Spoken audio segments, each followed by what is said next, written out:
Bonjour à toutes et à tous, bienvenue sur le plateau de Sans Filtre, l'émission politique de la semaine, enregistrée depuis le Cercle des Parèges.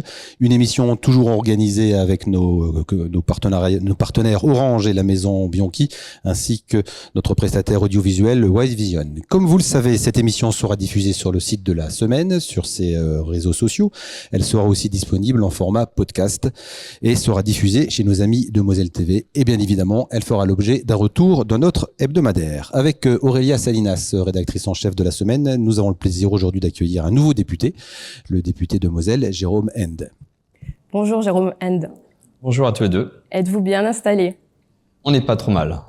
Merci d'avoir accepté notre invitation. Vous êtes donc député Les Républicains de la 4e circonscription de Moselle qui englobe Sarrebourg et le Saulnois. Nous reviendrons sur les conditions un peu particulières de votre prise de mandat dans quelques instants. Vous avez 47 ans, vous êtes né à Essey-les-Nancy. Tout bon. Votre métier initial, c'est comptable des douanes puis contrôleur des impôts. Vous êtes un jeune député, mais vous n'êtes pas novice en politique puisque vous avez été maire de Vic-sur-Seille de 2014 à 2026.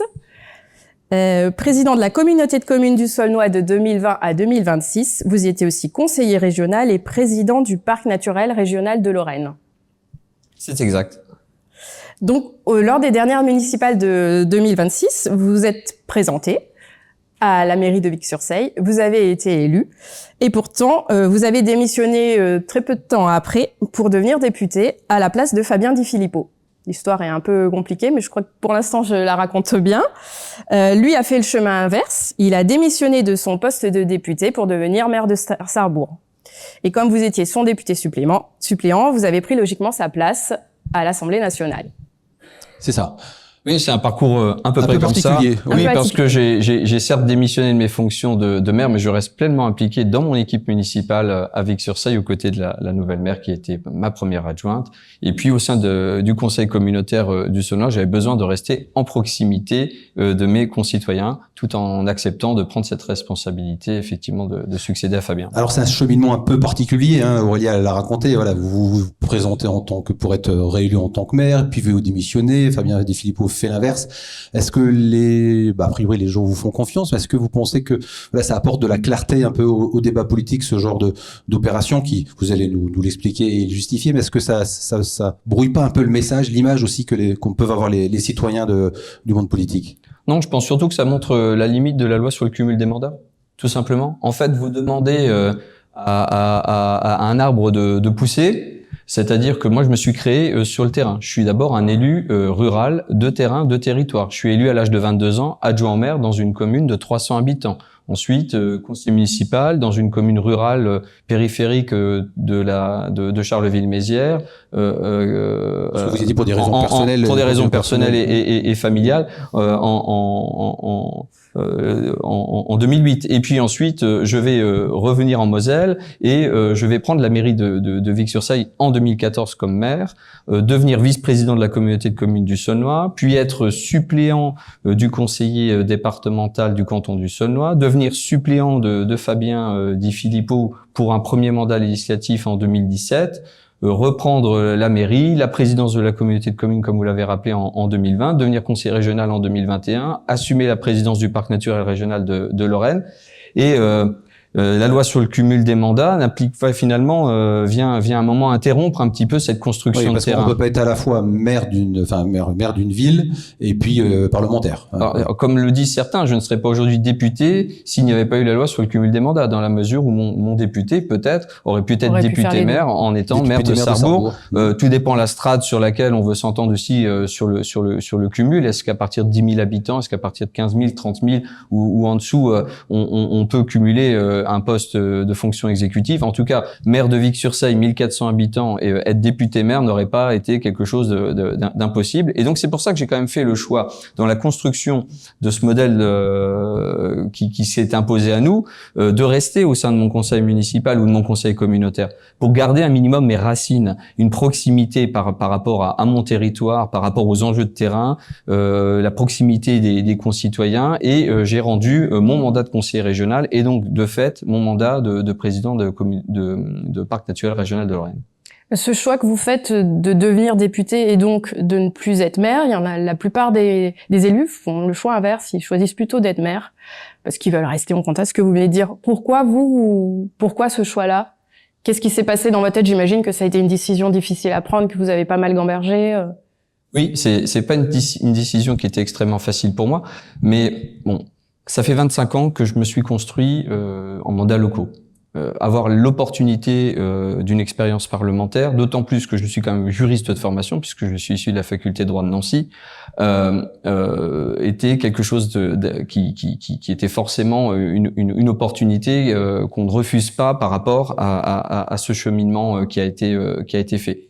Donc en même temps, oui, on sait qu'il y a aujourd'hui toute une instabilité nationale et un risque à prendre. Mais vous savez, dans la vie, si on ne prend pas de risque et en plus si on n'assume pas la responsabilité, quand vous acceptez d'être suppléant, c'est un binôme qui est élu finalement. Il y a naturellement le titulaire, mais vous avez aussi le suppléant qui est amené à pouvoir venir suppléer son titulaire pour quelques raisons qui sont posées par la loi. Eh bien, c'est la règle du jeu. J'ai assumé ma responsabilité. J'aurais abandonné cette 4e circonscription à une législative partielle avec toutes les improbabilités et des candidatures qui n'étaient pas préparées. Probablement que j'avais beaucoup plus de reproches à me faire en refusant de prendre la suite que en acceptant de prendre cette responsabilité derrière. Alors, on va revenir un peu sur votre parcours. Vous nous l'avez dit tout à l'heure, c'est à 22 ans, je crois, que vous avez fait votre entrée dans la vie publique. C'est quoi les raisons qui vous ont poussé à vous engager? Écoutez, je crois que, comme beaucoup de collègues, il y a quelque chose d'inexplicable dans l'engagement public. C'est certainement une envie d'ailleurs, une envie de partage, une envie d'être utile, une envie de rencontre. Vous contribuez au fait associatif. Moi, je suis aussi issu du monde associatif. Vous êtes l'envie d'être utile, tout simplement. Et puis peut-être cette naïveté un petit peu de dire que je prends ce poème amérindien qui dit que je fais un petit peu ma part, j'apporte ma part à ce monde, un peu comme le petit colibri. Vous savez cette fable amérindienne où le petit colibri va essayer d'éteindre l'incendie de la forêt tropicale. Bien écoutez, il y a peut-être un peu cette forme de naïveté et d'utopie en moi, mais je crois que on a chacun une part à prendre dans ce monde-là, et donc ma part, je la prends ici dans cet engagement public. On va revenir sur votre parcours, vos premiers pas en tant que député, mais on voulait en savoir plus avec Aurélia sur votre lien que vous avez avec Fabien Di Filippo. Voilà, vous connaissez depuis combien de temps? Est-ce que vous avez l'habitude de travailler avec lui? Quel est voilà, est-ce que vous allez vous mettre dans ses pas? Voilà, dites-nous en plus. Écoutez, moi je le disais toujours sur le ton de la boutade, j'aurais jamais pensé rester aussi longtemps avec un homme. Voilà, parce que j'ai été élu son binôme en 2017 et on a vécu ensemble une expérience de complicité, mais en faisant chacun notre part de travail sur nos territoires et dans des fonctions totalement complémentaires et respectives. On s'est parfaitement articulé et j'étais le second, et donc j'étais naturellement au service et à la disposition de Fabien. Et Fabien aujourd'hui le dit clairement aussi, il est maintenant sur Sarrebourg, sur la communauté de communes de Sarrebourg-Moselle-Sud, et derrière moi pour continuer à construire, je dirais, le lien solide que nous avons établi pour continuer le travail que nous avons entamé depuis plusieurs années ensemble. Alors, Fabien Di Filippo, c'est un caractère. À l'Assemblée nationale, il a longtemps été surnommé le trublion de l'Assemblée parce qu'il n'hésitait pas à prendre la parole franchement. Vous avez la même prédisposition à rentrer dans l'art un peu, j'ai envie de dire, où vous avez un caractère complètement différent de lui et vos prises de parole sont peut-être moins tranchantes. Vous savez, il y a 577 députés à l'Assemblée nationale, donc il y a 577 façons d'être député et 577 personnalités. Alors on est dans la même famille politique, on a certaines valeurs, on a peut-être sur certains sujets sociétaux des approches un peu différentes. On a forcément un style différent. Fabien est un extrêmement bon cycliste, orateur combatif. Il avait ce surnom de puncher de l'Assemblée nationale. Chacun sa façon d'approcher les choses. Moi, j'aime la culture, j'aime le terroir, j'aime la viticulture. On est dans des aspects totalement de personnalité peut-être complémentaires, mais on partage un certain nombre de valeurs en commun, bien entendu. Et c'est ce qui est important, c'est ce que j'arrête pas d'expliquer, c'est de pas de nous comparer, c'est simplement de nous souhaiter notre réussite respective dans les missions que nous avons accepté maintenant de prendre chacun. Tant qu'on est sur l'Assemblée nationale, justement, est-ce que vous pouvez nous dire comment se sont passés vos premiers pas? Racontez-nous un peu les coulisses quand on est nouveau député, qu'on arrive comme ça. Comment ça se passe? Qu'est-ce qui surprend? Et qu'on arrive aussi en cours de route. Dans un contexte où bon, l'Assemblée nationale, c'est quand même pas ce que ça a été. Racontez-nous un peu vos débuts. Alors pour avoir été l'attaché parlementaire de Philippe Leroy quelques années lorsqu'il était sénateur et président du Conseil général de la Moselle, et pour avoir été quelques fois déjà naturellement à l'Assemblée nationale, je n'étais pas vraiment surpris des éléments que j'allais vivre. En plus, j'avais Denis Jacquat avec lequel j'avais travaillé pendant 10 ans au Conseil général de la Moselle, qui ancien député ancien député également, qui m'avait quand même particulièrement bien briefé, puisque vous savez que vous arrivez en cours de mandature, c'est un TGV à prendre, on a au mieux, enfin probablement une année devant nous, puisqu'on sait que l'année prochaine on aura une élection présidentielle et donc probablement une dissolution qui pourrait être prononcée par le président à la suite de son élection. Donc on sait qu'on doit très rapidement rentrer dans le sujet. Et l'accueil de cette maison est remarquable. On a un personnel qui nous guide, qui nous accueille. J'ai été particulièrement bien accueilli dans le groupe de la droite républicaine, qui fait partie des 11 groupes quand même de l'Assemblée nationale aujourd'hui, 11 groupes politiques. Et on est très rapidement rentré dans les débats. Les soucis matériels ont été vite réglés. Mon intérêt a été rapidement de montrer que je prenais la suite de mon député en étant tout de suite opérationnel, en essayant de prendre un certain nombre de sujets sur les mêmes dossiers, justement sur les mêmes dossiers que lui, ou quelles sont vos priorités, les dossiers que vous voulez défendre à l'Assemblée prioritairement? Je siège dans la même commission que mon député. Hein. Il est de coutume que lorsque... Vous dites encore mon député, hein. Oui, c'est toujours mon député. Et donc lorsque je suis arrivé, il était à la commission des affaires sociales, donc une commission qui aujourd'hui quand même a un ordre du jour particulièrement chargé. On disait toujours que la commission des lois est une commission qui est quand même particulièrement chargée en ordre, mais la commission des affaires sociales qui traite notamment du PLFSS en fin d'année, mais on a quand même un grand nombre de sujets qui sont prégnants en ce moment, en particulier encore plus avec l'aide à mourir. Il y a vraiment un travail phénoménal. Moi, je me concentre dans un premier temps, en tout cas, sur ce que j'appelle les sujets de santé. Je suis les sujets un petit peu transpartisans, le cancer pédiatrique pour les enfants. Enfin, naturellement, on a un certain nombre de sujets communs, hein, sur la loi riposte, hein, sur la sécurité, l'autorité, la loi Dadu qui va arriver en septembre. Bref, on a des points communs et on a des sujets sur lesquels je vais m'emparer. J'étais particulièrement formé sur la petite enfance lorsque j'étais vice-président à la communauté de communes du Saulnois et lorsque j'étais président de cette communauté de communes. Je suis assez intéressé sur tous les sujets d'économie circulaire qui touchent à la fois et les questions environnementales et les questions d'industrialisation ou de réindustrialisation sur le territoire et de captation de valeur ajoutée et de transformation. Donc en fait, chaque parcours fait un petit peu les sujets de prédilection. Nous avons forcément toujours l'ossature commune et les sujets qui viendront en fonction et de l'actualité ou des antériorités de parcours. Et la fameuse articulation, être à l'Assemblée nationale, être en circonscription, rester en proximité, vous l'avez dit tout à l'heure, vous arrivez à la gérer ? Oui, écoutez, pour le moment, ça se fait très bien parce que je crois que beaucoup de personnes pensent que lorsqu'on est maire, président de communauté de communes, qu'on n'a pas de travail. Je vais vous dire qu'une communauté de communes aujourd'hui, c'est probablement la strate de collectivité qui vous prend le plus de temps. Hein.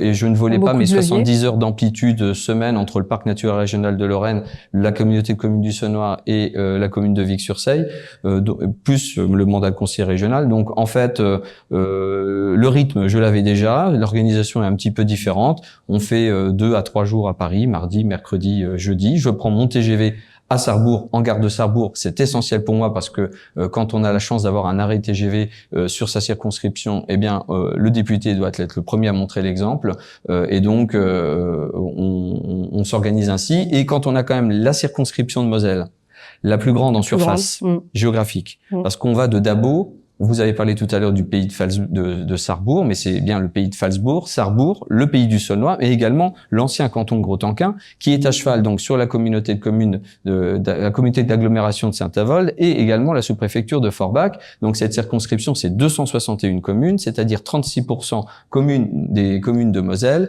Elle est quand même particulièrement exigeante et elle nécessite d'être assez sportif comme député pour aller faire du terrain en proximité. Et c'est ce que je fais toute la semaine, rencontre des collègues maires, réponse à l'ensemble des sollicitations des associations au terme des manifestations, et je suis également aux côtés des industriels ou des chefs d'entreprise qui me sollicitent pour venir les accompagner dans le portage de leurs projets. Alors justement, vous êtes législateur, donc votre première mission c'est de faire la loi, donc ça c'est votre mandat national, mais comment, voilà, quelle est votre ambition pour aider plus particulièrement le territoire, donc profiter de votre mandat national pour aider votre territoire, que ce soit votre circo, mais aussi plus largement la Moselle peut-être. Quels sont les dossiers phares sur lesquels vous avez envie de peser au niveau national ? Écoutez, au niveau du pragmatisme, c'est simple. Moi, j'en parlais tout à l'heure. J'ai des sujets intéressants sur la circonscription. On est sur une circonscription extrêmement agricole. On avait entamé avec la Chambre d'agriculture de la Moselle, avec le territoire du Saulnois, l'enlèvement des pneus d'ensilage, tout simplement. Et on se rend bien compte aujourd'hui qu'on a toute une filière REP, les responsabilités élargies des producteurs, donc qui organisent l'économie circulaire.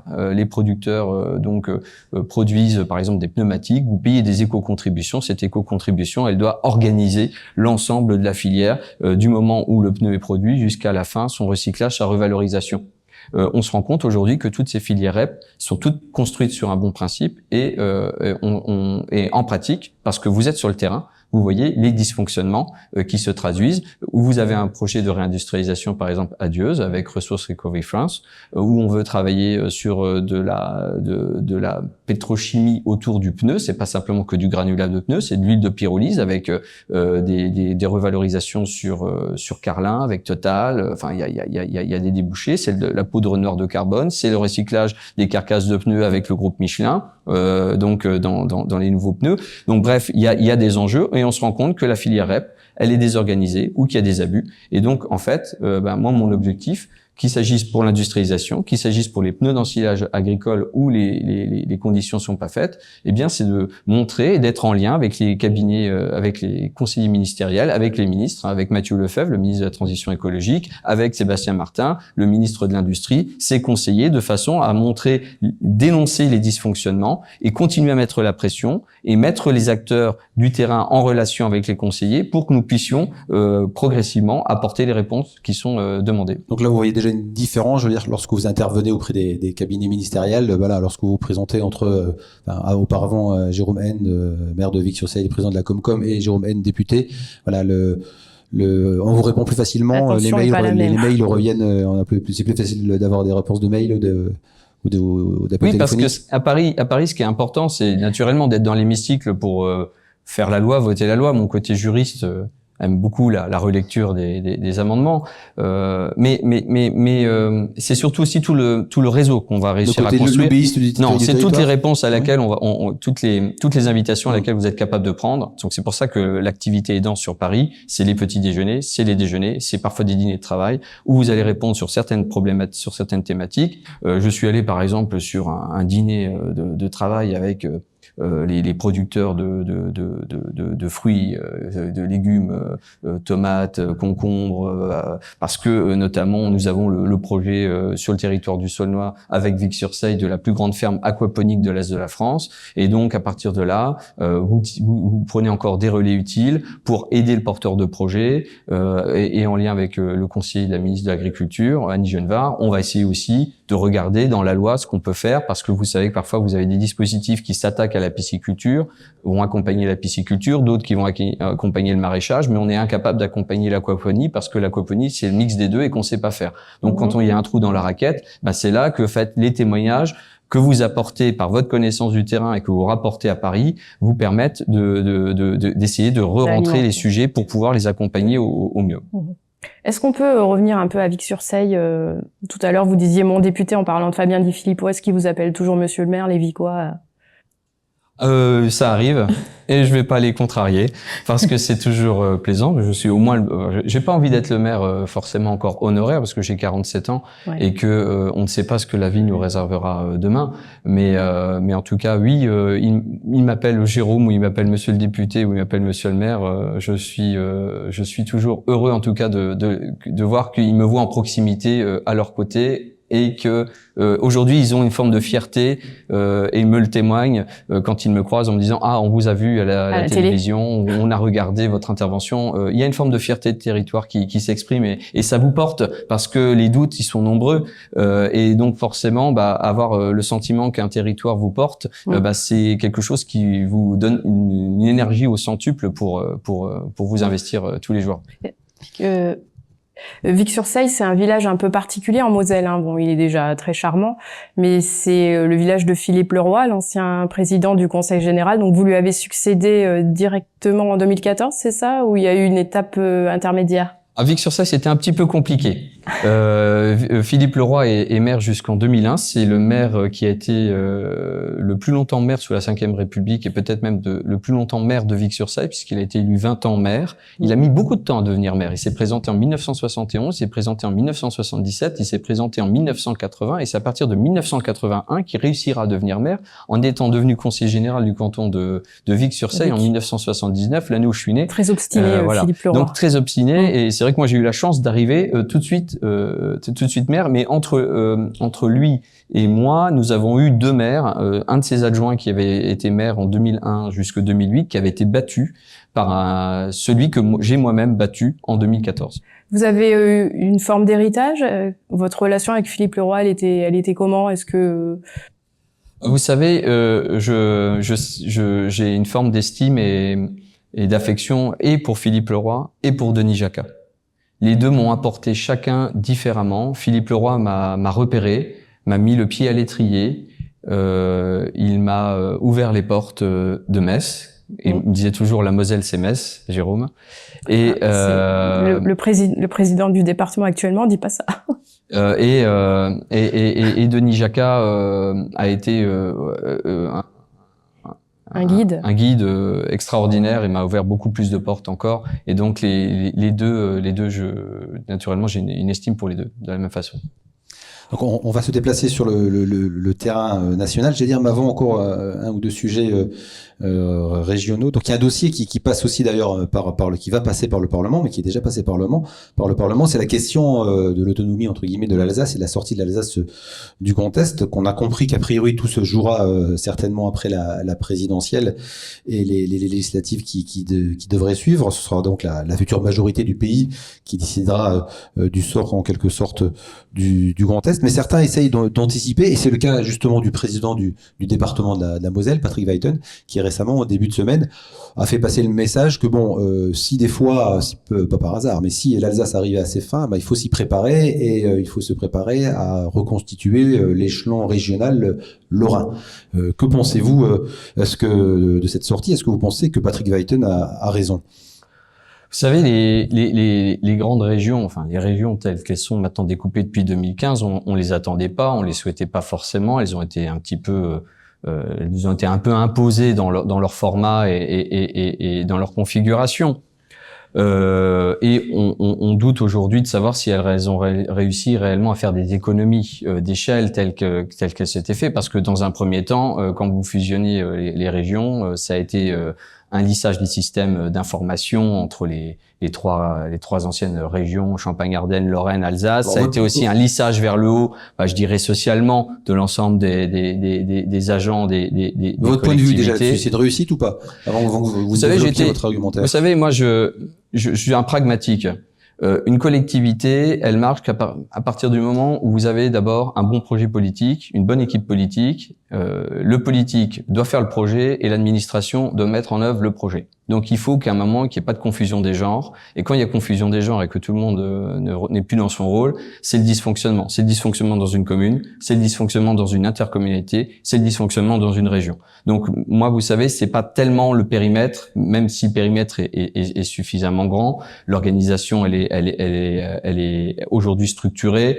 Strasbourg a largement sa place. C'est quand même la capitale régionale, avec un certain nombre en plus d'administrations d'État qui y sont allées, la DRAC Grand Est, la DRETS, on a quand même un certain nombre de choses qui s'y font. Metz a gardé l'Assemblée régionale, Châlons-en-Champagne a gardé un certain nombre de services importants dédiés à la région. Un équilibre a essayé d'être construit. Et je crois qu'aujourd'hui, si ça a coûté de l'argent de faire cette grande région, demain, ça reviendra à recoûter de l'argent et à reperdre du temps. Or, je ne crois pas qu'aujourd'hui, nous ayons le luxe, nous pouvons nous payer le luxe en France de continuer à nous réinterroger simplement sur les problèmes périmétriques, d'autant plus que l'Alsace bénéficie quand même depuis un certain nombre d'années, depuis la création de la communauté urbaine d'Alsace, quand même déjà d'une nouvelle compétence, d'une nouvelle reconnaissance spécifique, où on a fusionné les deux départements Bas-Rhin Haut-Rhin, où on a donné quand même 700 kilomètres de voies nationales en délégation, où on a transféré la CEA, où la CEA a largement la place pour travailler la langue régionale, la valorisation de la langue régionale des dialectes régionaux alsaciens, où la CEA a la possibilité de travailler avec un peu plus de facilité, je veux dire toutes les questions transfrontalières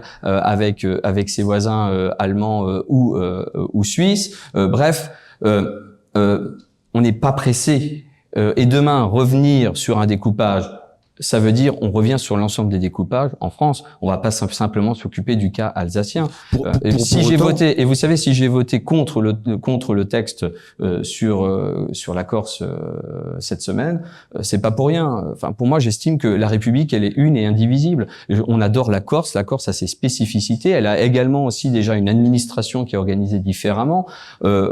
À quoi bon avoir essayé de fédérer le royaume français pour en arriver maintenant au fait de devoir tout réexploser au coup par coup, sans réellement une vraie réflexion de planification et d'organisation de notre pays? Parce qu'en fait, c'est ça la vérité. La vérité, c'est que si on commence à vouloir redécouper, c'est parce qu'on doit chercher l'efficience du service public et l'efficience de l'argent de la public. Enfin, je veux dire, il y a du privé qui travaille tous les jours, qui se lève pour créer de la valeur ajoutée. Et cette valeur ajoutée, si elle n'est pas créée, elle peut pas être redistribuée. Si elle n'est pas redistribuée, ce sont pas des services publics qu'on peut faire fonctionner. Donc, on a une responsabilité plus globale. Et donc, moi, simplement m'arrêter au cas alsacien m'intéresse peu. Ce qui est intéressant, c'est demain, dans la réflexion qu'on aura pour notre pays, c'est de regarder quelle phase de décentralisation on souhaite redonner à la France et quelle partie régalienne on souhaite garder au niveau de l'État.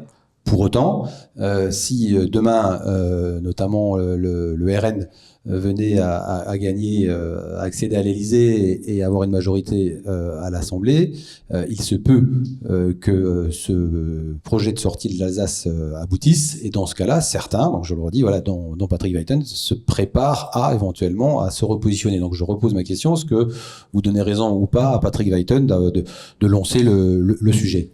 On va laisser les élections se passer et puis on verra bien comment on travaillera ensemble après. Le positionnement un peu offensif de Patrick Weiten, ça pose quand même la question de la place de la Lorraine, même si le Grand Est reste tel qu'il est aujourd'hui. La Lorraine, est-ce qu'elle est assez représentée, est-ce qu'elle est assez forte justement? Ça peut donner l'impression que les élus lorrains se battent pas assez. Il y avait le sillon lorrain il existe encore, mais est-ce qu'il a sa vraie place justement dans une région où il faut exister, où il faut faire entendre sa voix? Est-ce que la Lorraine fait assez entendre sa voix dans le Grand Est? Est-ce qu'on a assez de maturité les uns avec les autres déjà entre élus lorrains se retrouver et défendre le fait lorrain. C'est une question qui peut être posée. Moi, je vois qu'on a eu quelques illustres ministres, heureusement en Lorraine, mais ça date. Ça fait longtemps. Ça date. Entre Gérard Longuet, ministre de la Défense pour la Meuse, Jean-Marie Roche, André Rossino. Et puis ici les amis de secrétaire d'État aux anciens combattants sur la Moselle, bien entendu, mais on a forcément besoin de retrouver un pack lorrain qui sans être qui ne s'oppose pas forcément au fait du Grand Est. Le Grand Est, justement. Quand on travaille les problèmes de mobilité, notamment du ferroviaire, l'échelle est pertinente. Et ce pacte lorrain, il existe entre députés, enfin justement, est-ce que il y a un axe, enfin est-ce que vous retrouvez de temps en temps avec soit des députés Thibault Bazin, Mosellan, Berthet-Mosellan et transpartisans aussi, c'est aussi le sujet. Je pense qu'on a une responsabilité collective à faire revivre ce pacte lorrain avec les parlementaires de bonne volonté sur le sujet, mais moi je vous le dis toujours sans vouloir forcément systématiquement s'opposer au modèle qui est posé actuellement, mais plutôt à trouver les meilleures articulations avec le sujet tel qu'il est posé. Si on revient en Moselle, il y a une actualité un peu politique. Les Républicains ont un nouveau président en Moselle, c'est Julien Fréburger, le maire de président de la communauté de communes de Rive-de-Moselle et maire de Mézières-les-Messes. Vous êtes LR. C'est le candidat que vous aviez choisi? Écoutez, Julien est un ami et donc je suis très heureux pour lui qu'il ait pris cette fonction. Pour moi, la question ne se posait pas. En plus, je suis le seul député de Moselle à porter encore les couleurs des Républicains. La question s'est posée de savoir si j'aurais souhaité me positionner. J'ai préféré me mettre en retrait sur ce sujet-là pour me concentrer pleinement déjà ma prise de fonction sur la 4e circonscription. Et je souhaite vraiment que Julien puisse réussir parce qu'il a des qualités remarquables d'animation. Il l'a montré pour sa ville, il le montre pour son intercommunalité. Il le montre également au sein du département de la Moselle comme premier vice-président. Donc on est toute une génération comme ça et il faut qu'on se serre les coudes parce que notre intérêt c'est de faire réussir la Moselle, c'est de faire réussir notre territoire. Il est dans quel état le parti des Républicains en Moselle en termes d'adhérents, de dynamisme? Il est en ordre de marche. Le traumatisme présidentiel est passé. J'ai trouvé que il est en ordre de marche. Je trouvais que c'était assez bien. Les listes se sont constituées assez facilement pour l'animation de l'ensemble des circonscriptions de la Moselle. Et donc il est dans le même état qu'au niveau national. Enfin, je veux dire, aujourd'hui on a un président qui est Bruno Retailleau, qui donne de l'énergie de façon la plus sincère possible, je crois. C'est un homme qui intègre, qui on partage pas totalement ses convictions pour les uns ou les autres. Mais ça c'est naturellement la force de conviction politique. Mais on a aujourd'hui un parti qui est en ordre de marche et qui a été malmené, je dirais, par toutes les années macronistes. En fait, le Parti des Républicains a toujours été celui qui a été la victime expiatoire de tous les sujets un petit peu qui sont posés de façon assez injuste en fait. Je souhaite qu'on puisse garder encore des idées de droite républicaine, tout simplement. Je ne sais pas si on dirait encore les Républicains, mais la droite républicaine a encore aujourd'hui une base forte. On est quand même assis sur les valeurs gaullistes qui s'imposent sur l'indépendance de la France. Moi, c'est en tout cas ce qui guide un petit peu tous mes choix aujourd'hui, c'est comment on peut faire en sorte que notre pays se redresse, parce qu'on a besoin aujourd'hui que notre pays se redresse. Et avec il y a des talents dans notre famille politique. La véritable problème de la droite, c'est toujours de se diviser.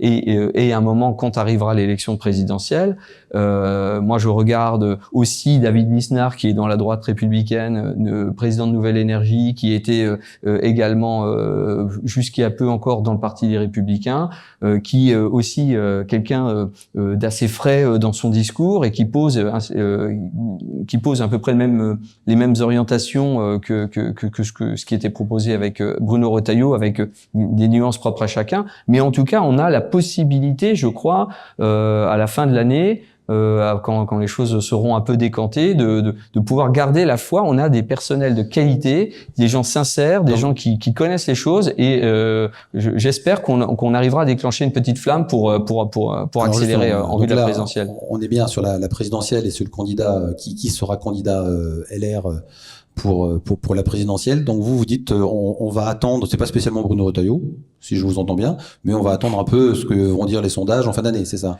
Écoutez, moi, ce que je pense qui est important, effectivement, c'est que voilà, on voit qu'on ait des talents qui puissent s'exprimer, et j'aurais pas été fermé à une primaire. Moi j'étais pas fermé d'une primaire de Horizon jusqu'à UDR, hein. C'est parce que Éric Ciotti il s'est perdu, mais il est issu au départ de la droite républicaine, et je pense que réellement c'est la position de Laurent Wauquiez, ça, non? Dans ce PAC, moi je reste persuadé que à un moment, pour pouvoir exister, pour que nos idées soient mises dans le débat public, que ces candidats puissent exister, un modèle de primaire ou un autre modèle, en tout cas, aurait été quand même la meilleure solution pour pouvoir donner de l'allant à un candidat ou à un autre. De toute façon, si les divisions persistent, personne n'aura suffisamment de poids demain pour affronter malheureusement la présidentielle en position de force. Si vous acceptez Éric Ciotti, vous acceptez Jordan Bardella ou Marine Le Pen, il y a pas de différence entre non, c'est pas la même Éric chose. Ciotti et c'est pas la même chose, pas du tout. Moi, je n'accepterai ni jamais Jordan Bardella ni Marine Le Pen. Vous savez, je suis le maire de Vic-sur-Seille. Je suis le maire de Vic-sur-Seille. L'arrière-arrière-grand-père d'Antoine Veil, le mari de Simone Veil, est originaire de Vic-sur-Seille. J'ai visité cette année le camp d'Auschwitz-Birkenau, et je sais très bien avec qui a été fondé dont Pierre Bousquet, le Front National, dont est héritier aujourd'hui le Rassemblement National. Et je ne pactiserai jamais, je ne pourrai jamais me rapprocher de ces personnes. Et comment vous pouvez accepter que des gens qui ont pactisé justement avec eux reviennent dans votre éventail politique légitime? Vous savez, c'est du débauchage personnel. Macron a fait la même chose. Et Laurent Wauquiez? Macron, il est républicain. Macron, il appartient à un parti républicain. Oui, mais Éric Ciotti aussi. Donc il est toujours dans l'arc républicain pour vous, Éric Ciotti? Si Éric Ciotti ne pactise plus avec le Rassemblement National, il sera dans le Républicain. Mais s'il veut continuer à s'égarer là-bas, ça sera son problème. Mais dans ce cas, qu'il continue à s'égarer, c'est son problème. Et je voulais vous donc sur Laurent Wauquiez. Voilà, quelle est votre position? Est-ce que ça peut être lui le candidat LR, parce que justement, ça ne le gêne pas non plus d'aller travailler avec l'UDR? Écoutez, Laurent Wauquiez n'est pas candidat déclaré à ce que je sache. Si demain il se déclarait, on pourra en reparler. Une chose est sûre, aujourd'hui, on a Bruno Retailleau qui est déclaré comme président des Républicains. Vous avez David Lisnard qui est déclaré en tant que président de Nouvelle Énergie. Vous voyez Édouard Philippe qui est déclaré en tant que parti Horizon. Et puis Gabriel Attal. Moi, je suis pas macroniste. Ah. Voilà. Clairement, Fabien et moi, cette circonscription, on n'a jamais été macroniste. Et donc, Gabriel Attal, c'est Renaissance, c'est macroniste. Donc, ce que je dis, moi, ce spectre, il est très clair. Ça part de Horizon jusqu'à maximum UDR. Ouais. UDR avec, sous certaines conditions. De toute façon, vous savez, en fait, ne parlons pas simplement juste des hommes ou des partis. Ce qui sera important demain, c'est le projet et qu'est-ce qu'on relie au travers du projet. Voilà. C'est quel dénominateur commun demain si on devait se retrouver ensemble pour éviter surtout que, de nouveau, ou l'extrême droite ou l'extrême gauche, qui est particulièrement insolente, et je le vois dans les débats dans l'hémicycle, c'est extraordinaire d'avoir cette posture dans un hémicycle républicain de la République, de ne plus savoir se comporter, d'avoir des mauvaises attitudes, d'avoir des mauvais mots. Enfin, on donne quelle image aujourd'hui de la politique? Et donc en fait, si on veut contrer un peu tout ça, il va falloir un petit peu qu'à un moment, c'est bien que chacun joue sa partition, mais à un moment, il faudra que justement, parce qu'on voit bien que c'est compliqué, justement, à droite. La preuve, votre position l'illustre bien. Avec ces divisions multiples qu'on a à droite, est-ce que vous pensez qu'on peut échapper au duel deuxième tour Mélenchon-Bardella ou Mélenchon-Le Pen? Vous savez, il y a toujours un chemin. Il y a toujours un chemin qui est possible, parce que il faut quand même bien se rendre compte que, bien entendu, nous sommes tous en colère. Moi, c'est ce que j'explique ici aux gens. Je viens d'arriver député, ça fait 2 mois que j'ai pris mes fonctions, et je suis comme vous, hein. Et moi, je je partage la colère ou je partage les irritants de voir demain notre industrie où on ne sait pas arrêter l'hémorragie, partir vers l'est de la France, la difficulté avec tous nos sous-traitants automobiles. Je partage le problème de l'iniquité de la peine. Aujourd'hui cette forme d'injustice que les gens vivent en disant en ayant le sentiment qu'il y a des justices à 2 ou 3 vitesses. Je partage toutes ces incompréhensions que vous vivez. Mais est-ce que parce que je suis en colère, je dois faire n'importe quoi? Non.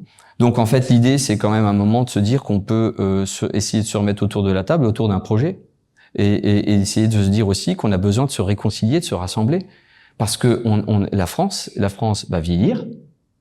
La France perd de son aura au niveau européen, au niveau mondial. On voit bien qu'on n'est plus écouté, alors qu'on reste pourtant, et heureusement, une puissance nucléaire.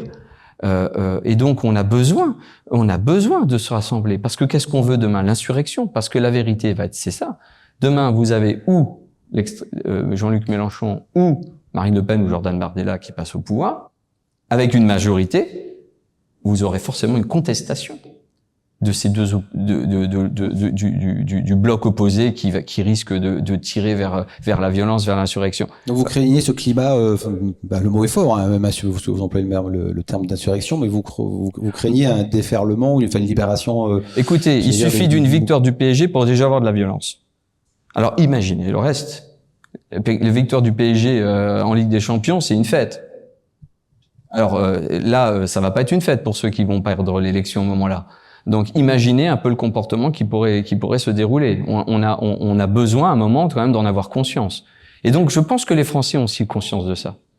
Ils ne veulent pas forcément la violence. Ils veulent simplement qu'on s'occupe d'eux et qu'on apporte des solutions aux problèmes et qu'on montre réellement qu'on a envie de travailler dans l'intérêt du pays. Et donc, si moi, je regarde avec bienveillance aujourd'hui et Bruno Retailleau ou David Lisnard, et je souhaite qu'à un moment, ils trouvent aussi des points de convergence tous les deux, parce que moi, je souhaiterais que ça soit nous qui soyons le pivot de ce rassemblement, c'est parce que je considère que ce sont des gens qui ont fait leurs preuves sur le terrain, ce sont des gens qui sont honnêtes, intègres, et qui ont la capacité de porter demain, je pense, le bloc de responsabilité qui devra être le nôtre demain. Mais pour l'instant, les Français, ils ont quand même... je sais pas combien il y a de candidats là, j'ai arrêté de compter tellement il y en a. Chacun est légitime, les vôtres, vous venez de nous expliquer qu'ils étaient légitimes, à gauche c'est pareil. Vous parlez de projet, on avait entendu avant le quoi, avant le qui, et on en est toujours au même point. Il y en a aucun qui va dire nulle part, écoutez, moi j'y vais pas parce que ça rajoute de la confusion à la confusion. Ils veulent quand même tous y aller, et les Français, c'est ça qu'ils voient. Et ils ont donc peut-être marre que d'année après année, ça soit toujours le même schéma qui se présente à eux. Il y a deux choses. Il y a d'abord le candidat qui doit donner de l'envie. Donc lequel candidat à un moment va susciter le plus d'intérêt, parce que vous voyez très bien que en fait la question du projet se pose pas quand vous avez le leader. Ça se pose pas à l'extrême droite, elle se passe pas à l'extrême gauche. Le projet de l'extrême gauche, c'est ce que Mélenchon dit. Le projet de l'extrême droite, c'est ce que Bardella ou Marine Le Pen dit. Donc demain, le projet d'Horizon, c'est ce qu'Édouard Philippe dit. Le projet républicain, c'est que... Bon. Mais justement, est-ce que c'est pas ça le problème? Est-ce que la droite et la gauche n'ont pas un projet assez fort? Est-ce que ça manque pas un peu d'idées? Je crois pas qu'on est à court d'idées. Simplement, il est encore un peu tôt pour partir dans le sujet des débats d'idées. On est à 1 an de l'élection et vous avez vu qu'à chaque élection présidentielle, à 1 an, tous les candidats qui étaient déjà soi-disant les mieux placés sont rarement arrivés premiers au bout de la ligne d'arrivée. Et rappelez-vous de Jacques Chirac qui était complètement en bas dans les choux en 1994. À un moment, Alain Juppé qui devait tout emporter avec la primaire de la droite et qui s'est effondré. Fillon qui devait tout emporter, qui s'est fait écarter. Dominique Strauss-Kahn, bref, n'allons pas trop vite, laissons les choses se décanter. Moi, je trouve très heureux que nous ayons des candidatures qui s'expriment. Il y a des talents qui existent. L'idéal, c'est surtout que chacun puisse s'exprimer dans le respect de l'autre, parce qu'à un moment, il va falloir qu'on se retrouve, et qu'on se retrouve entre gens responsables pour essayer de faire en sorte que nous puissions contrer des solutions qui, pour moi, seront probablement plus aventureuses et plus irresponsable. Alors, avant de passer le micro au public, encore une question. La preuve, on parle beaucoup déjà de 2027, mais on a l'impression en fait que les Français, donc peut-être se projettent Ou toi, attendre 2027 et qu'ils ne se passionnent pas spécialement, en tout cas on leur donne pas trop envie de se passionner pour la politique nationale. Est-ce qu'on peut être encore, vu l'état de la majorité, de l'absence de majorité à l'Assemblée, est-ce que vous, aux députés, vous pensez que vous pouvez encore être utile d'ici à 2027 ? Parce que c'est ça, les Français ont l'impression qu'ils ont fait une croix sur ce gouvernement, sur cette absence de majorité, et puis voilà. On attend que ça se passe. Écoutez, moi j'ai un discours très simple et de vérité. C'est ce que j'explique à mes concitoyens quand on m'interroge. D'abord, oui, j'entends, on peut encore être utile. Alors naturellement, on n'a peut-être pas la même utilité au niveau législatif que ce qu'on aimerait avoir, parce que sur les projets qui seront les plus exigeants quand il faudra trancher et qui nécessitent des majorités beaucoup plus fortes et beaucoup plus sereines, on est beaucoup plus dans du transpartisan sur des sujets plus transpartisans actuellement au niveau de l'Assemblée nationale. Et l'utilité, c'est d'abord pour moi d'être utile sur le territoire, c'est ce que je dis. En gros, on fait le service après-vente auprès de l'ensemble des acteurs du territoire, du simple particulier au chef d'entreprise, aux responsables associatifs, etc. L'idée, c'est d'être utile, de déminer, de faire en sorte qu'on mette de l'huile déjà dans le rouage de sa circonscription pour résoudre un certain nombre de problèmes, les problèmes sociaux et autres qui nous sont interpellés. L'utilité, c'est aussi de se préparer demain, je l'espère, à participer à une majorité au sein de l'hémicycle et au service d'un gouvernement que je pourrais au moins défendre et porter, et donc d'apprendre plus finement, je dirais, le fonctionnement, l'articulation de la construction du mécanisme à Assemblée nationale. Et on va essayer encore de faire quand même de cette année une année utile. Vous voyez, on a un certain nombre de textes, je disais, transpartisans sur la mise en œuvre de financement en soutien au cancer pédiatrique. Ça, c'est un sujet qui nous réunissait indépendamment de nos couleurs politiques, sur la reconnaissance de la chlordécone, du rôle de la chlordécone pour les populations martiniquaises ou guadeloupéennes. On a eu des sujets comme ça. Enfin, tout ce qu'on peut apporter qui est peut-être moins signifiant, parce qu'on renvoie à 2020. Tous les sujets principaux sont renvoyés à 2027. On parle de la problème du financement des retraites, du problème du financement de la sécurité sociale, les mesures en lien direct avec le logement. On voit bien que en fait, la France s'est écroulée. Pour que ça tienne, c'est ce qui fait. On relaie l'essentiel à 2027. On a un chantier, il faut rouvrir chaque tiroir progressivement et faire la poussière dans chaque tiroir. Moi, c'est ce que je dis tout simplement. Il faudrait prendre le temps de reprendre le temps d'ouvrir tous les petits tiroirs et de revoir réellement qu'est-ce qui est utile, pas utile, et puis d'arrêter de réagir. On est vraiment devenu dans une société, et notre société politique réagit pareil, je trouve, un peu de l'immédiateté et de l'émotion. Aujourd'hui, il fait chaud, tout le monde se plaint qu'il fait chaud, il va falloir mettre des mesures pendant 15 jours de la chaleur. Il y a un mois en arrière, le détroit d'Ormuz était bloqué, on nous disait, attention, ça va plus, le prix flambe, il faut qu'on trouve des mesures, etc. Et on ne réagit que... Non, il nous faut un peu de sérieux.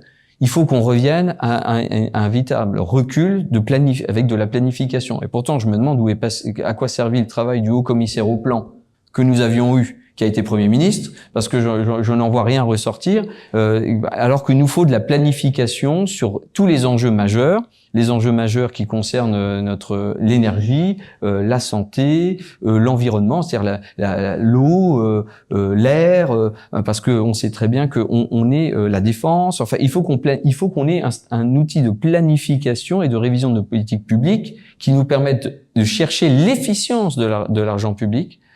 Et donc ça, il faut arrêter. Là, en ce moment, on ne passe qu'à mettre des sparadraps et à colmater petit à petit à chaque fois, dans l'urgence, dans l'émotion, dans l'immédiateté, la loi. Et je crois que c'est pas la façon la plus responsable de le faire. Mais il suffit pas qu'on le dise, il faut qu'on puisse le faire. Et il faut surtout aussi qu'en face, nous ayons des récepteurs, parce que nous, on peut essayer d'émettre. Je dis toujours, on est un émetteur, mais si en face, on a un récepteur, c'est-à-dire notre concitoyen, et si nos concitoyens ne veulent pas faire l'effort de comprendre, ne veulent pas faire l'effort de nous écouter par rapport à ces messages qu'on essaye d'envoyer pour dire attention, prenons ensemble collectivement un peu de recul et donnons-nous de la chance d'avancer un peu plus intelligemment que dans l'émotion, eh bien on ne réussira pas si les deux dans les deux sens ça ne fonctionne pas. Justement, plus précisément sur un sujet que vous avez abordé, celui de la canicule que nous vivons actuellement. Vous avez été président du parc régional régional de Lorraine. J'imagine que quand on a ce poste-là, on a une conscience politique. Vous avez quelle perception vous nous l'avez un peu expliqué de la manière dont est gérée cette crise climatique et des solutions. Est-ce que vous en avez des solutions? Parce que là, vous dites ça va durer 15 jours, mais non. On sait que ça ne va pas durer 15 jours. Le GIEC dit depuis 6 ans que ça va être nos étés, ça va être ça. Maintenant, nos étés, ça va être 40, 45 degrés pendant des semaines. Qu'est-ce qu'on fait? Oui, non, mais je dis que ça va durer 15 jours. Les phases caniculaires extrêmes, elles durent pas non plus. 15 jours, c'est déjà beaucoup. Elles peuvent se répéter, bien entendu. Alors, on sait très bien que les modélisations donnent la région Grand Est comme étant une des régions françaises qui peut être impactée le plus chaudes, le plus gravement par l'augmentation des températures dans les prochaines années. On est dans des cycles qui sont connus, hein. Enfin, je veux dire, on est dans des cycles scientifiques, géologiques, enfin, qui sont connus. Enfin, c'est pas quelque chose enfin, c'est scientifique, quoi. C'est pas, on lit pas dans sa boule de cristal. J'étais hier à un déjeuner avec le directeur général de Suez. On parlait de l'eau. Écoutez, moi je disais tout simplement, déjà pour parler du traitement ou du transport de l'eau, faut-il déjà qu'on ait de l'eau. Pour avoir de l'eau, c'est-à-dire il faut qu'on soit en capacité de préserver déjà nos points nos bassins versants, c'est-à-dire nos forêts, et donc quand je parle de planification tout à l'heure, c'est pas pour rien. C'est-à-dire que quand on commence à l'eau, c'est déjà aussi la forêt, donc c'est comment préserver nos ressources en eau, c'est comment préserver la qualité et la quantité de ressources en eau de nos plaines, donc de nos prairies, c'est le travail en lien avec les agriculteurs, c'est toutes les questions du maintien de l'élevage, de l'accompagnement de l'élevage. Donc on reparle planification. Enfin, il y a toute la qualité de la ressource en eau, c'est la plantation des haies ou des arbres parce que ça nous permet aussi de travailler sur la rétention d'eau et donc la prévention des inondations, les problèmes de GEMAPI où on va dépenser de l'argent avec des taxes de façon totalement absurde pour venir gérer après quand ça augmente alors qu'on pourrait gérer en amont, autrement les choses. Donc oui, moi j'ai un regard extrêmement aiguisé et j'ai une vraie volonté de travailler. Et encore, on est une région forestière, mais il va falloir qu'on travaille à fond sur les haies, sur la forêt, sur la qualité de l'eau, sur la façon de trouver des points de fraîcheur naturels, la désimperméabilisation des cours d'école en particulier. Bon, bref, tout ça, ce sont des sujets sur lesquels je suis pleinement convaincu, en même temps que je suis convaincu sur cette alimentation durable. Et si je porte aujourd'hui un projet de ferme aquaponique à Vic-sur-Seille, c'est pas pour rien, parce que c'est notamment un modèle qui est assez vertueux. On fait du maraîchage hors sol, on recycle de l'eau dans un cycle fermé. C'est 80% de l'eau qui est réutilisée après que les légumes aient prélevé l'eau dans les bassins des poissons. Donc on produit du poisson, on produit du légume, c'est sans intrants, et on préserve la quantité d'eau, et c'est une forme de maraîchage de demain. Et donc tout ce qui peut tendre à ces questions de progression sur le logement et sur d'autres aspects, même aider nos industries qui sont très consommatrices d'eau à pouvoir améliorer aussi leur process. Et puis il faut pas oublier quand même que la moitié de l'eau qui est prélevée en France aujourd'hui, c'est EDF. Voilà. C'est EDF. Prenez un verre d'eau, justement. On a aussi une responsabilité parce que si on veut de l'énergie et si on veut aussi être réfrigéré comme on est réfrigéré cet après-midi, il faut de l'énergie et il faut aussi que nos centrales nucléaires soient en capacité de pouvoir continuer à être refroidies et donc la préservation, la multimodalité, je dirais, des usages de l'eau ou des usages de la forêt, etc. Enfin, ce sont des choses vraiment à prendre en compte. Et Michael Weber me propose de siéger au sein de la Fédération nationale des parcs comme parlementaire dans le petit quorum, enfin de ceux qui sont réservés. Donc j'irai avec grand plaisir parce que ces sujets-là, j'y crois parce que j'ai porté le parc naturel régional de Rennes pendant plusieurs années. Merci Jérôme. On arrive à la fin de cette émission. Quelques minutes peut-être pour faire circuler le micro dans le public s'il y a des questions. Monsieur le député, vous arrivez à un moment crucial à l'Assemblée nationale puisque il semblerait que ce soit la loi la plus importante qui soit actuellement en cours de discussion après la loi de 1980 sur la suppression de la peine de mort. Cette loi a beaucoup évolué depuis la proposition Fagnoli. Quelle est la position aujourd'hui, votre position? Est-ce que vous allez la voter?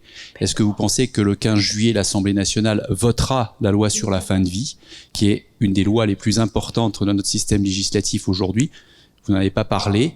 Je souhaiterais avoir la position des Républicains et de savoir si cette loi va enfin être votée, même si c'était une proposition du président Macron dans ses propositions du deuxième quinquennat.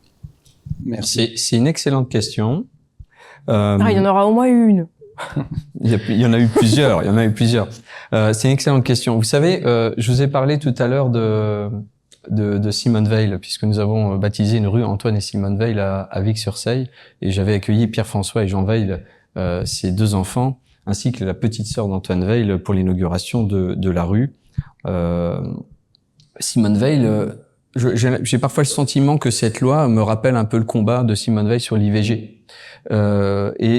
C'était un débat qui a dû, en plus en son temps, qui a dû être. Eh bien, on a le même. Pour moi, le sujet se rapproche un petit peu philosophiquement de ce combat qu'a dû porter Simone Veil pour l'IVG. On se retrouve avec la loi qui a été portée par l'ancien maire d'Antibes, qui est devenue la loi Claes, qui a évolué, et Leonetti. Et donc aujourd'hui, on arrive sur cette relecture.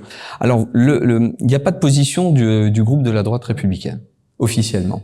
On a la liberté. Il nous est bien donné qu'on respectera la liberté de conscience de chacun des députés, parce que dans les sujets dits sociétaux, et je crois que dans beaucoup de groupes politiques, ce sont vraiment des sujets qui nous renvoient à nos consciences, qui nous renvoient parfois à des expériences aussi personnelles, à des sujets que nous avons vécus. Et il est vrai que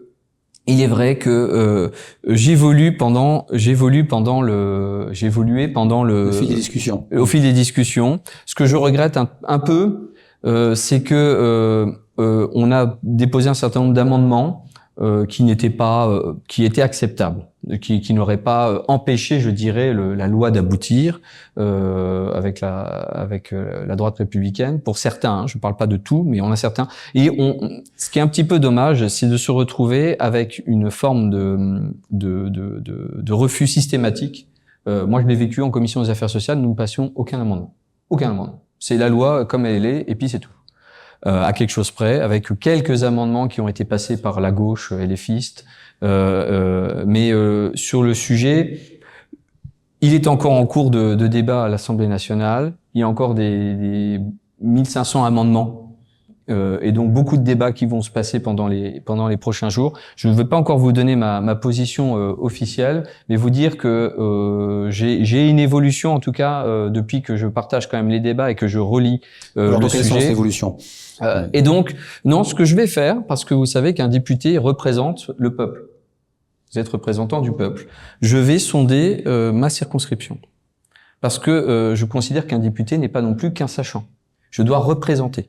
Et parce que je vais représenter, ce que je vais faire, c'est que je vais bientôt mettre le texte, mais en version compréhensible. Ouais. Mais je demanderai aux gens de lire le texte et de me donner leur expression et leurs sentiments. Parce que c'est aussi important pour moi de comprendre, quand vous représentez, ne pas simplement dire c'est parce que moi je suis député, je pense, donc ça sera comme ça. Et de quelle manière, alors, simplement, sans rentrer dans les détails techniques, oui. C'est une consultation en ligne ou alors Oui, une consultation en ligne que je vais faire connaître et sur laquelle les habitants, les électeurs de ma circonscription pourront me faire part de leur avis. Et vous rangerez automatiquement écoutez, si vraiment j'ai une expression qui est très large, qui est très claire, je représente.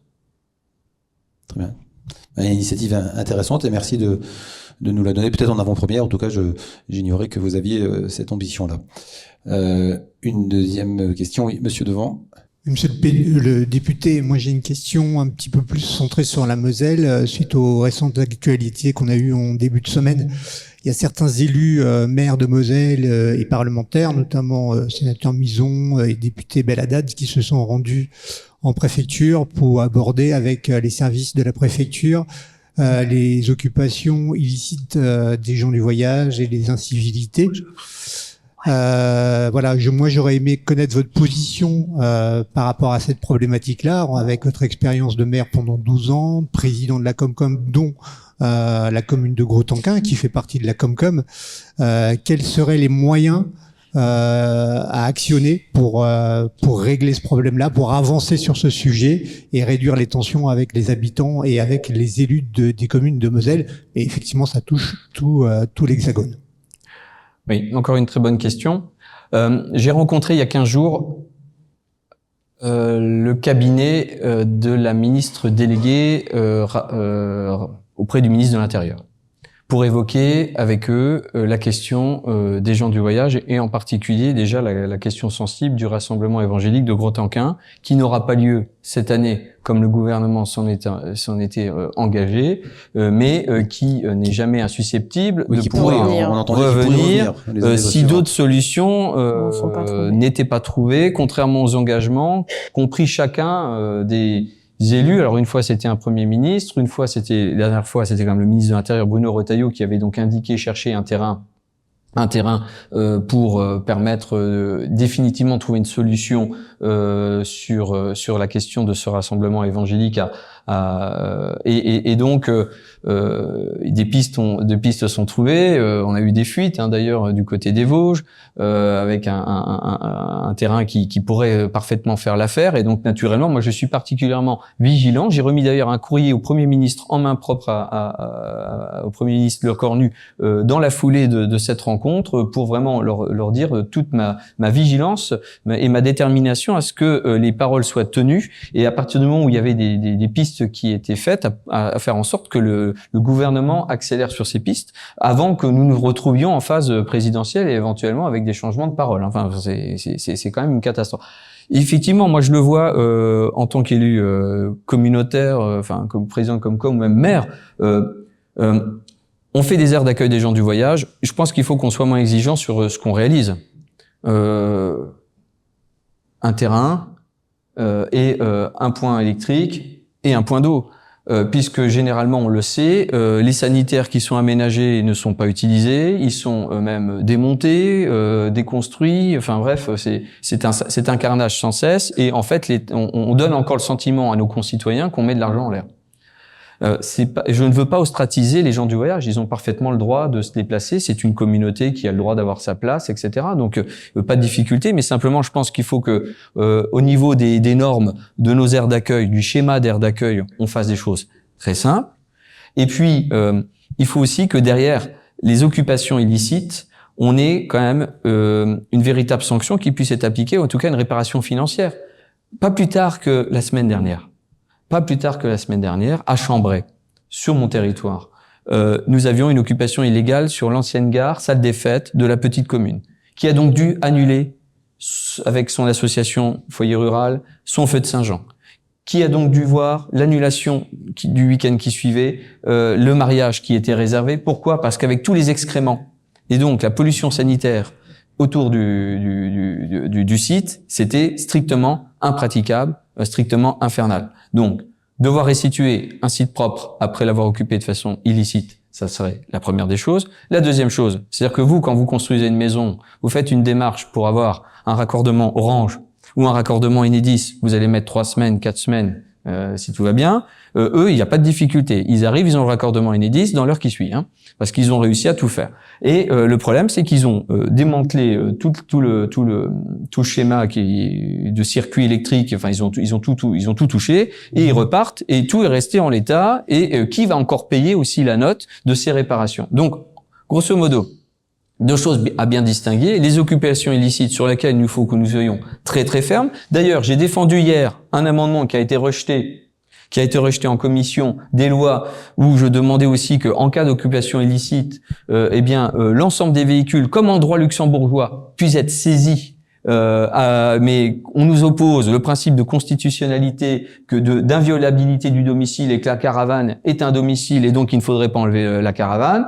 Je pense qu'il y a un moment aussi, ça fera partie du sujet aussi des présidentielles et en tout cas pour nous redonner un avenir collectif, il va falloir aussi que la loi évolue constitutionnellement. C'est-à-dire qu'une réforme de la Constitution, sans vouloir tordre le cou à toutes les libertés, être liberticide, hein, parce que dès qu'on parle de ça, on nous accuse de tous les maux tout de suite et de toutes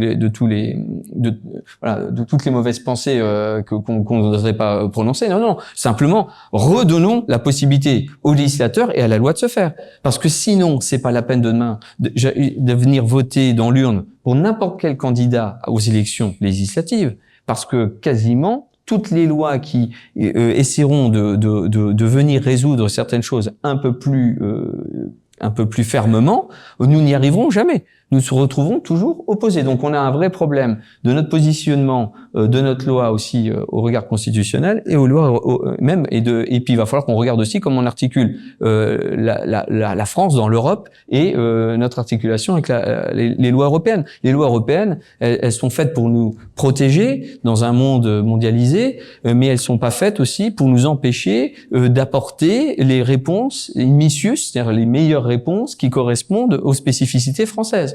Donc ça sera des éléments qui seront à prendre en compte. Et sur les gens du voyage, vous voyez, c'est un sujet sur lequel on n'évoluera pas s'il n'y a pas un certain nombre de points sur lesquels non plus on travaille. Merci Jérôme, ce sera le mot de la fin. Merci d'avoir accepté le jeu de Sans Filtre. Voilà, nous vous donnons rendez-vous le 10 juillet pour une nouvelle émission. Merci, à bientôt.